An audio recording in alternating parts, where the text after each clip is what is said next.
থেকে এই মাস? পবিত্র রমজান মাস চলছে।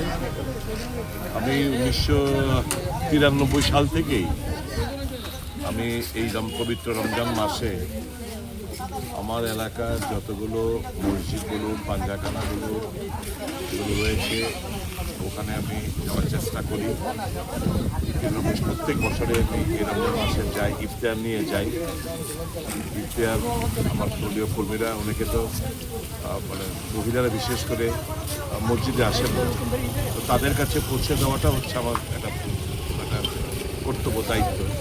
আমাদের কর্মীরা এখন বাড়ি বাড়ি যাবে। 93 সাল থেকে প্রতি বছরেই ওনারা করে আসছেন, বাড়ি বাড়ি গিয়ে ইফতার পৌঁছে দেয়। এতে করে আমি মনে করি আমার একটা বিশাল বড় আশীর্বাদ প্রাপ্ত হয়। মানুষের সারাদিন মানে পানিটুকু ওনারা পান করেন না, তারপরেও যখন গিয়ে রুজু করে ইফতার